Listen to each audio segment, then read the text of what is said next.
మిత్రులారా, ఆయల్ల నేను చెప్పిన ఇంద్రవెల్లి పర్యటన ఉందన్నప్పుడు కాంగ్రెస్ పార్టీ వాళ్ళే 1981లో ఈ ఆదివాసీ బిడ్డలను పొట్టన పెట్టుకున్నారు.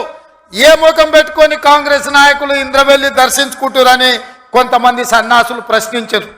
ఆనాడు నేను ఇదే గడ్డ మీద నుంచి క్షమాపణ చెప్పిన. ఉమ్మడి రాష్ట్రంలో సమైక్య పాలనలో సీమాంధ్ర పాలకులు తెలంగాణ బిడ్డలను, ఆదివాసీ బిడ్డలను, అడవి బిడ్డలను తుపాకీ తూటాలతో నేలకు వరుగుతుంటే, వాళ్ళ రక్తం చిందుతుంటే నిస్సహాయులమై సమైక్య పాలనలో చేతులు కట్టుకొని కూర్చున్నారు కొందరు. అది జరిగింది తప్పు. తప్పు జరిగినందుకు మన్నించండి.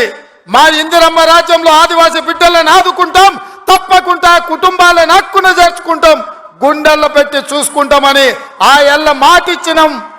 ఇవాళ ఆనాడు అమరులైన కుటుంబాలకు ఇందిరమ్మ ఇండ్ల పట్టాలే కాదు, ఇండ్లు కట్టుకోవడానికి 5 లక్షల రూపాయల కుటుంబాలకు ఇచ్చి ఇవాళ నాడు అమరులైన కుటుంబాలను ఇవాళ ఆదుకునే కార్యక్రమం చేపట్టిన. మిత్రులారా, చరిత్రలో జరిగిన తప్పిదాలను, సమైక్య రాష్ట్రంలో ఉమ్మడి పాలనలో జరిగిన దుష్టాంతాలను సరిదిద్దడానికి శ్రీమతి సోనియా గాంధీ గారు తెలంగాణ రాష్ట్రం ఇచ్చిండ్రు.